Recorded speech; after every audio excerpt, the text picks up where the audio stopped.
उस हिस्से से खुद को आजाद कर लेना है, ताकि हम एक आजाद पंछी की भांति इस आकाश में उड़ सके। साथियों नमस्कार। साथियों, आज की जो चर्चा है हम एक छोटी सी कहानी से शुरू करेंगे। साथियों, एक पहाड़ियों के बिल्कुल नीचे घाटी में, जो पहाड़ियों की घाटी होती है तली पर, वहां एक छोटा सा गांव बसा हुआ था। चारों तरफ ऊंचे ऊंचे पहाड़ थे और घाटी में एक गांव बसा हुआ था। और वह गांव बहुत पुराना था, सदियों सदियों से वहीं था। उनके पूर्वज वहीं उसी गांव में पले बड़े हुए थे, वे भी वहीं बड़े हुए थे।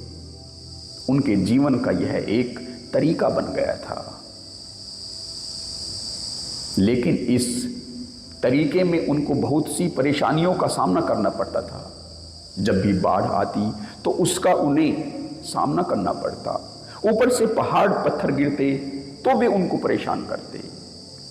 सारी परेशानी उन पर बरस जाती और कभी कोई इस परेशानी का शिकार बनता जाता। एक बार की बात है कि एक फकीर वहां से गुजर रहा था। वह पहाड़ियों के ऊपर से गुजर रहा था तो उसने नीचे घाटी में देखा कि यह एक गांव है। वह उस गांव में गया तो वहां के उन लोगों से उसने कहा कि तुम अपने घरों को पहाड़ी के ऊपर क्यों नहीं बना लेते, अपने इस गांव को घाटी से उठाकर पहाड़ की चोटी की तरफ, ऊंचाई की तरफ क्यों नहीं ले जाते। यदि तुम ऐसा करोगे तो बहुत सी परेशानियों से बच जाओगे। तो उस गांव के मुखिया को वह बात समझ में आई और उन्होंने अपने उस गांव को ऊपर की तरफ शिफ्ट कर लिया। और जो अब परेशानी उस घाटी में चारों तरफ से आती थी, अब वे घाटी की चारों तरफ की परेशानियां चौतरफा न रहकर एक तरफा रह गई। अब उनकी जो परेशानियां हैं वे आधी से भी आधी रह गई और उनका जीवन पहले से बेहतर हो गया। साथियों, ऐसा ही हमारा जीवन है। हम इस जीवन को जिन परिस्थितियों से घिरा हुआ पाते हैं, उन परिस्थितियों के कारण हमारा जो एक व्यक्तित्व है वह निर्मित होता है। उन परिस्थितियों के कारण हमारे जीवन में बहुत सी बाढ़, बहुत सी परेशानियां, बहुत सी विपदाएं आती है। हमारी वजह से वे कम आती है और परिस्थितियों की वजह से वह ज्यादा आती है। लेकिन हम जीवन के इसी तरीके से जीवन जीने के आदी हो गए हैं, तो इसलिए हम उस तरीके को देख ही नहीं पाते कि ये परेशानी बाहर से आ रही है। हम यहां सदियों से रहते आए हैं, उसी तरीके से हम यहां सदियों से रहते आए हैं। हमें इस रहने के तरीके को, उस अभ्यासित तरीके को बदलकर अपने आसपास के माहौल और परिस्थितियों पर नजर डालनी होगी, बारीकी से नजर डालनी होगी। क्योंकि वह परिस्थिति ही, समाज का वह परिदृश्य ही हमारे अंदर बहुत से बोझ, बहुत सी तकलीफें डालता रहता है। वह हमारे व्यक्तित्व को इस भांति से निर्मित कर जाता है कि उन परेशानियों का हमारे साथ आना लाजमी हो जाता है। फिर परेशानियों को हम खुद खींचते हैं, क्योंकि हमारे व्यक्तित्व को उस भांति से इस समाज ने निर्मित किया होता है, तो हमें उनका आमना सामना करना ही होता है। हमारे अंदर, व्यक्तित्व के अंदर बहुत सी पीड़ा, बहुत सी कष्ट, वातावरण के, इस अस्तित्व के बहुत से नजारे गहराई में छिपे होते हैं। उन नजारों से हमारे जो व्यक्तित्व का वह हिस्सा है वह पीड़ित होता रहता है। हम टेंस होते रहते हैं और जीवन में आगे नहीं बढ़ पाते। हमारे जो जीवन की गाड़ी है वहीं पर अटकी रहती है, क्योंकि हमारे व्यक्तित्व का वह हिस्सा हमें पीछे की तरफ खींचता रहता है। हमारे व्यक्तित्व का वह हिस्सा समय देखकर हम पर हावी हो जाता है और हमारे कदमों को बेड़ियों से बांध देता है। साथियों, लेकिन जब हम अपने इस व्यक्तित्व के हिस्से को अपने आसपास के परिदृश्य और परिस्थितियों को देखकर खुद से मुक्त कर देंगे, तो वे जो हमारी पैरों की बेड़ियां है वे खुद ब खुद गिर जाएगी। साथियों, इसके लिए हम एक छोटा सा प्रयोग करेंगे। यदि खुद कंफर्टेबल न हो तो अपने साथ अपने किसी दोस्त, अपने पेरेंट्स को बैठा लेंगे और इस प्रयोग को जारी रखेंगे। साथियों, इसके लिए हमें एक छोटा सा फूल या फिर कोई गुड्डा या कोई गुड़िया ले लेनी है, जो भी हमें अपने लिए कंफर्टेबल फील हो। हमें अपने उस व्यक्तित्व के हिस्से को जो हमें परेशान करता है, इस फूल को समर्पित कर देना है और हमें उस हिस्से से खुद को आजाद कर लेना है, ताकि हम एक आजाद पंछी की भांति इस आकाश में उड़ सकें। तो साथियों, इस फूल को या उस वस्तु को जो भी आपने लिया है, उसको टकाटक देखते रहेंगे, एक नजर बांधकर देखते रहेंगे और वे सभी पीड़ाएं जो हमारे अंदर दफन हैं, जो बार बार उभर कर आती है, हमें विचलित करती है, उनको इस फूल को अर्पित कर देंगे।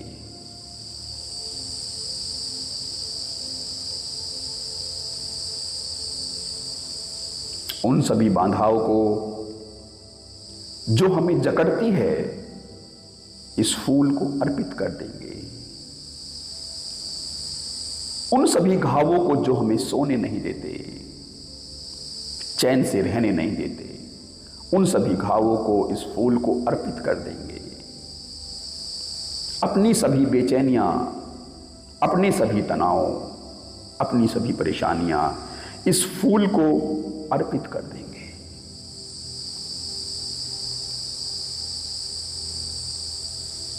जो जो हमें खुद के लिए अच्छा नहीं लगता, हम इस फूल को अर्पित कर देंगे। हमें खुद का जो तरीका अच्छा नहीं लगता, उस तरीके को इस फूल को अर्पित कर देंगे। उस वजह को इस फूल को अर्पित कर देंगे जिस वजह से हम दूसरों को दुख देते हैं, और इस फूल को देखते जाएंगे और अपने सभी वे अनुभव, सभी पीड़ा, सभी परेशानियां, वे सभी फीलिंग इस फूल को ट्रांसफर करते जाएंगे, इस फूल को ट्रांसफर करते जाएंगे। अपने उस व्यक्तित्व को इस फूल को ट्रांसफर कर देंगे जो हमें बेचैन करता है, जो हमें चैन की नींद लेने नहीं देता, जो हमें चैन से रहने नहीं देता। उस बेचैनी को, उस व्यक्तित्व को इस फूल को अर्पित कर देंगे। और जब हम ऐसा करेंगे तो हमारे वह व्यक्तित्व का हिस्सा हमसे चिपका रहना चाहेगा, हमारे साथ रहना चाहेगा, इसलिए वह हमें छोड़कर जाने का सहयोग नहीं करेगा। हमें बेचैनी होगी, हमें दर्द होगा, हमें पीड़ा होगी, लेकिन अभी हमें उस पीड़ा को सहन करना है। वे अनुभव जो हमसे दूर जा रहे हैं, उनके दर्द को सहन करते हुए हमें उन सभी अनुभवों को, उन सभी पीड़ाओं को इस फूल को अर्पित कर देना है। हो सकता है कि जब हम उस व्यक्तित्व को, उन पीड़ाओं को, उन परेशानियों को, उन तनावों को इस फूल को अर्पित करें, तो हमें रोने का मन करे, हमें हंसने का मन करे, हमें चीखने का मन करे, हमें चिल्लाने का मन करे। हमारा जो भी मन करे हमें वह करना है, लेकिन व्यक्तित्व के उस हिस्से को, इस फूल को अर्पित कर देना है।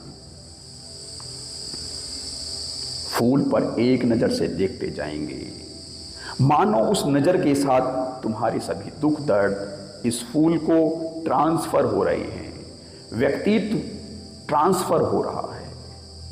तुम्हारे सभी पीड़ाएं, तुम्हारे सभी घाव तुम्हारी नजर के माध्यम से इस फूल को ट्रांसफर हो रहे हैं। ऐसा करते जाएंगे, हर एक घाव को ट्रांसफर कर देंगे, हर एक बैड फीलिंग को ट्रांसफर कर देंगे। जो भी मन करे अभी चीखने का, चिल्लाने का, रोने का, वह करेंगे, लेकिन इस ट्रांसफर को जारी रखेंगे। फूल को देखते जाएंगे और अपने उस बैड व्यक्तित्व को, जो हमारा बैड पर्सनैलिटी है, उसको इस फूल को ट्रांसफ़र कर देंगे और खुद से मुक्त होते जाएंगे।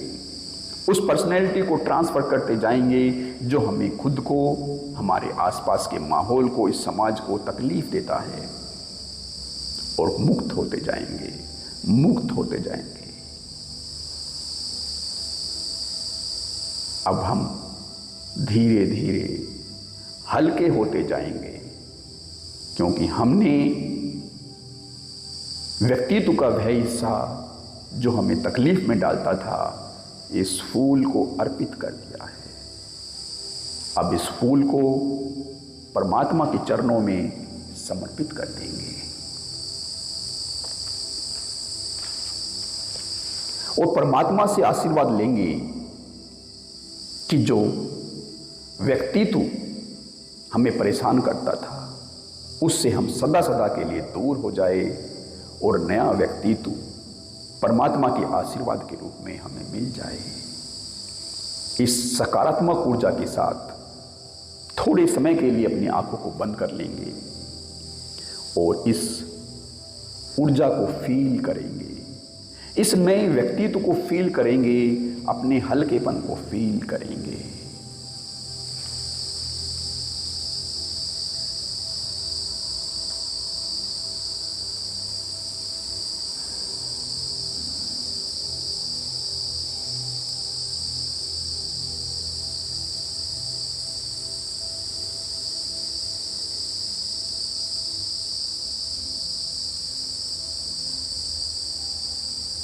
सांसों की गति को थमने देंगे,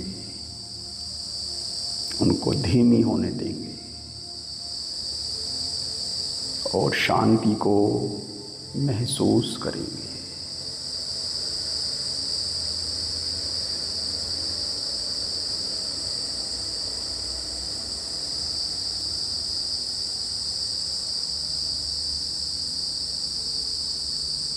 अब मन ही मन उस परमात्मा का इस नए जीवन के लिए, नए व्यक्तित्व के लिए धन्यवाद देंगे और परमात्मा के आशीर्वाद को फील करेंगे।